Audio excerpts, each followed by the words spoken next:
Welcome back to our new video. So आज का video है अबाउट थोड़ा डिफरेंट है, थोड़ा टॉपिक जो है डिफरेंट है और उसे मैंने जो पहले बनाया था अबाउट पार्ट टाइम जॉब, फिर उसके बाद ऊबर के बारे में एक बनाया था, तो उसके डिफरेंट है। ये थोड़ा रिलेटेड है अबाउट वीज़ा और जो इमिग्रेशन कैटेगरी के उस पर। तो आज मैं उस पर बना रहा हूँ कि क्या है क्या नहीं। आज का आपने देख लिया रहेगा कि टाइटल क्या है। तो आज का मैं जो वीडियो का एजेंडा है मैं बोलूँ तो उसमें मैं 3 से 4 पॉइंट बताऊंगा कि क्या पॉसिबल रीजंस है जिससे वीज़ा रिफ्यूज़ल हो सकते हैं। तो मेक श्योर आप पूरा देखें और जितना हो सके इन्फॉर्मेशन ले लीजिए। और मैं नेक्स्ट वीडियो लाने वाला हूँ। मैं सोच रहा हूँ कि how to make your file stronger, आपका वीज़ा फाइल कैसे स्ट्रॉन्ग आप कर सकते हो, आपका मोर चांसेस हो सकता है वीज़ा आने के लिए। तो मैं इसके ऊपर एक वीडियो बनाने वाला हूँ, तो स्टे ट्यून और सब्सक्राइब करना। तो चलिए शुरू करते हैं आज के वीडियो का।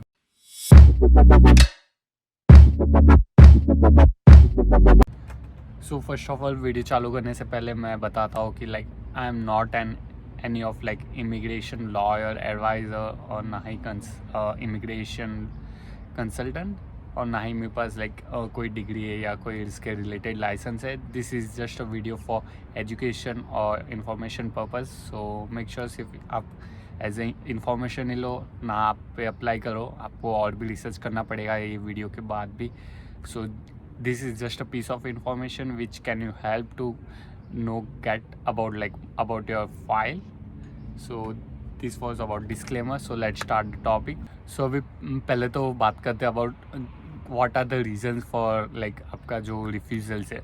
तो सबसे मेन तो IRCC ज़्यादातर सेम ही रीज़न देते हैं। सो अभी थोड़ा डिटेल में जाते हैं और जानते हैं क्या रीजंस हो सकते हैं। तो सबसे पहले तो on their side, on visa officer side, उन लोग के तरफ से 2 से 3 है वो उन लोग के रीज़न सिमिलर ही है। तो सबसे पहले उन लोग का आता है about you will not live Canada at the end of your stay. ये सबसे पहला रीज़न है, बहुत ही सिमिलर है, बट उसके अंदर बहुत से डिफरेंट रीज़न हो सकते हैं, डिपेंड्स। ये पहला रीज़न है। सेकंड रीज़न अबाउट आपका जो स्टडीज़ है वो आपके रेलेवेंट नहीं है। ये दूसरी चीज़ हो गई कि आप जो स्टडीज़ कर रहे हो और जो आपने पहले की, मतलब आप जो अभी करंटली करोगे और आपने जो पहले की है इंडिया में, तो ये थोड़ा डिफरेंट है। आप रिलेट नहीं कर सकते हो। ये एक रीज़न है कि आप क्या कर रहे हो इंडिया में और आप क्या करने चाहते हो कनाडा में, आप डिफरेंट स्ट्रीम में जा रहे हो टोटली। तो ये एक सेकेंड रीज़न उन लोग देते हैं कि आपका स्टडीज़ सिमिलर नहीं है, आपका रिलेवेंट नहीं है। और जो थर्ड रीज़न है वो है अबाउट आपका जो फाइनेंस है कैसा है, आप उधर सर्वाइव कर पाओगे कि नहीं, ये तीसरा रीज़न है। तीसरे रीज़न में उन लोग मोस्टली ये डालते हैं कि आपके आपके पास इतना फाइनेंस नहीं है कि आपको सपोर्ट कर सकते हो कनाडा में आके, अगर आपके पास पार्ट टाइम जॉब वगैरह ना हो। और उसमें उन लोग ऐड कर देते हैं कि आपका फैमिली टाइज इतना स्ट्रॉन्ग नहीं है इंडिया में। आप at the end of study permit before it expires you will not live the Canada. ये उन लोग का थर्ड रीज़न। ये 3 रीज़न उन लोग बहुत ही सिमिलर है और बहुत से इसमें देखने को मिलते हैं। ये तो उन लोग के IRCC जो वीज़ा ऑफिसर के उसके तरफ से हो गए, उन लोग के व्यू से हो गया कि क्या रीज़न्स है। पर इसमें और एक चीज़ आती है कि आपको एग्जैक्टली जानना है कि क्या है, आपको रीज़न क्यों, आपको रिफ्यूज़ल क्यों मिला है। तो एग्जैक्ट रीज़न करने के लिए भी एक ऑप्शन रहता है, जो है वो GCMS नोट्स रहता है, वो आप रिक्वेस्ट कर सकते हो और वो आपको कुछ विदिन 1 मंथ मिल जाता है इन एंड अराउंड। ये एक चीज़ है, उसका कॉस्ट अराउंड $1000 मनी होता है, जो INR है अराउंड 1000 रुपीज़ होता है। और उसमें सारे ही चीज़ें उन लोग इंक्लूड कर देते हैं कि आपका रिफ्यूज़ल क्यों मिला है। उसमें उन लोग ऐसे जो मैंने 3 रीज़न्स बताया उसके रिलेटेड नहीं होते, तो उसमें पूरा डिटेल में बताया रहता है कि आपका जो आपका स्टडीज़ है वो क्यों रिलेवेंट नहीं है, आप कैसे जो आपने इंडिया में किया और फिर अभी आपने अप्लाई किया वो डिफरेंट है वगैरह। ये उन लोग पूरा डिटेल में बता देते हैं। तो ये है अबाउट GCMS नोट। आप रिक्वेस्ट कर सकते हो और आपको जल्दी मिल जाता है, और आप वो आइडेंटिफाई करके फिर फाइल में आप उसके हिसाब से चेंजेस कर सकते हो। भी मैं बोलता हूँ कि what are the possible reason for refusal, क्या है उसका मेन डेप्थ रीज़न हो सकता है आपको रिफ्यूज़ल मिला है। तो this is first of all like subjective concept है, सबका अलग अलग रीजन्स हो सकता है, सबका अलग अलग जैसे फाइल होता है, सबका अलग अलग मैटर है, but on an average like in general मैं बताता हूँ कि क्या हो सकता है क्या नहीं। तो सबसे पहले तो आता है अबाउट लाइक आपका फ़ाइल कौन से कैटेगरी में, जो सबसे पहले हो गया HDS हो गया नॉन, और सेकंड हो गया नॉन HD। सो ये दो चीज़ें मैटर करती है। HDS में थोड़ा पॉसिबिलिटी ज़्यादा रहता है, थोड़ा जो एवरेज है वीज़ा अप्रूवल्स का PPR का वो ज़्यादा है in compare to non HDS।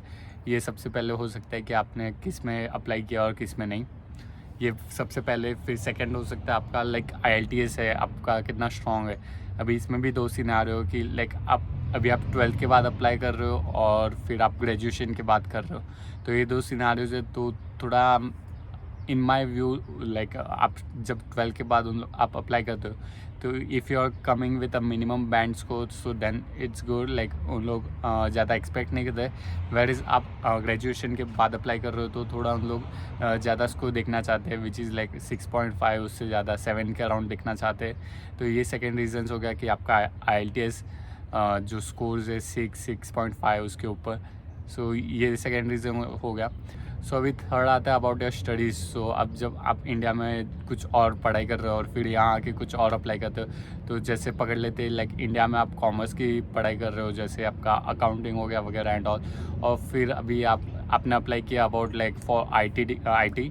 सो ये दोनों डिफरेंट ही हो गया, और वो कैसे भी हम ये मैच नहीं कर सकते। तो ये टू डिफरेंट थिंग्स हो गए। तो ये कॉन्ट्रैक्ट हो सकता है कि लाइक आपने कॉमर्स किया और आपको IT में क्यों जाना है, कोई वो रिलेशन ही नहीं है इसमें। तो ये एक मेन रीज़न है, और इसमें उन लोग रीज़न ये भी देते हैं कि आपका स्टडीज़ है वो रेलेवेंट नहीं है। सो इसके अंदर ही आता है लाइक और एक चीज़ मैं बोल सकता हूँ कि लाइक कभी कभी कैसा होता है कि लाइक आपने ओवर क्वालिफाइड और अंडर क्वालिफाइड प्रोग्राम्स ले लिया, जैसे कि लाइक फॉर एन एग्ज़ाम्पल आप मास्टर्स करके आए हो इंडिया में, और उसके बिलो का कोई लेवल का कोर्स ले लिया जो बहुत ही ईजी है उसके कंपेयर टू, तो वो एक इंडिकेशन देता है कि आपको लाइक स्टडीज़ नहीं करना, आपको सिर्फ सेटल होने के लिए आ रहे हो कनाडा। तो ऑब्वियसली बात है, आप कुछ मास्टर्स करके आए हो और अभी कोई लोअर लेवल का आप प्रोग्राम चूज़ कर रहे हो, तो ये एक थोड़ा रीज़न्स हो सकता है वाइल लाइक जब आप प्रोग्राम सिलेक्ट करते हो और अप्लाई करते हो। तो ये एक थर्ड रीज़न के अंडर हम कैच कर सकते हैं।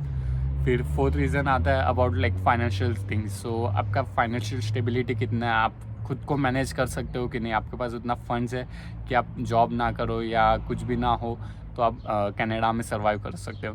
तो things is that like Canada is bit expensive country. Like जहाँ तक मेरा एक्सपीरियंस है, मेरे को थोड़ा जो बजट एंड ऑल वो एक्सपेंसिव लगा कंपेयर टू इंडिया। सो ये उन लोग देखना चाहते हैं कि आपका फाइनेंशियल स्टेबिलिटी अच्छा है कि नहीं। सो मेक श्योर कि आप जितना भी हो सकते फाइनेंशियल थिंग्स वो आप आपके फाइल में ऐड अप करो, और सब बताओ कि yes you have like more than assets to survive in Canada. फिर आपका आता है फोर्थ थिंग जो आपका वेरी इंपॉर्टेंट है कि आपका फाइनेंशियल रिलेशन कैसा है इंडिया में।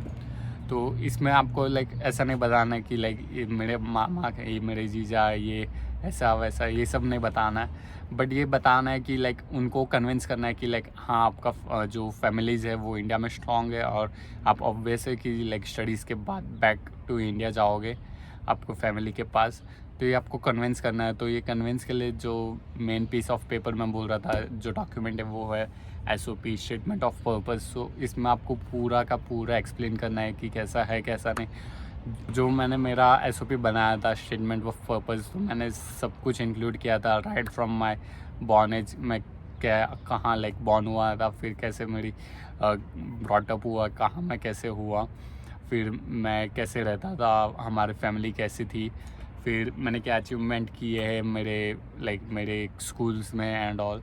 तो ये सारी चीज़ मैंने इंक्लूड किया था अलॉन्ग विद मेरे फ्यूचर प्रोस्पेक्ट्स क्या है। तो एक SOP बहुत ही इंपॉर्टेंट चीज़ है, तो आप मेक श्योर इसका अच्छे से ध्यान, मतलब जो आउटलेट है जो कंटेंट है वो अच्छे से बनाओ। आई एम नॉट श्योर, बट मैं एक वीडियो इस पे भी लाने वाला हूँ। मैं थोड़ा स्टडी करके इस पे भी एक वीडियो लेकर आऊँगा कि कैसे बनाना है और क्या पॉइंट्स आप ऐड कर सकते हो सो SOP स्ट्रॉन्ग बने, और क्या चीज़ है SOP वो भी मैं एक वीडियो बनाने वाला हूँ। तो मेक श्योर आप सब्सक्राइब करें और शेयर जरूर करना। सो ये मैंने जो 4 से 5 चीज़ें हैं, जो 4 से 5 रीज़न है, वो बहुत ही पॉसिबल है। इसके रिलेटेड आपको रिफ्यूज़ल्स मिल सकता है। तो आप जितना अच्छे से इन लोग को एडप्ट करो आपके फ़ाइल में, तो उतना ही स्ट्रॉन्ग बनेगा, और पॉसिबिलिटी हो सकती है कि आपको जल्दी वीज़ा मिल सकता है। Possibility in the means like आपको थोड़ा एक एश्योरिटी रहेगा कि हाँ, आपको वीज़ा मिलेगा। जल्दी नहीं बोल सकते, अभी सब टाइम चेंजेस है, लाइक किसी का भी श्योरिटी नहीं कैसा चल रहा है कैसा नहीं। बट आपको पता है कि आपके पॉइंट्स आपने सही से की है, सब कुछ किया है, तो आपको अश्योरिटी रहता है ऑन योर साइड। सो ये एक चीज़ है, इसलिए मैंने ये वीडियो बनाया कि आपको इन्फॉर्मेशन मिले। सो आई होप आपको अच्छा लगा रहेगा आज का वीडियो। और कोई भी क्वेश्चन है तो कमेंट इट डाउन, और इंस्टाग्राम पे पिंग कर सकते हैं मेरे को। और कोई भी सजेशन है so sure comment it down.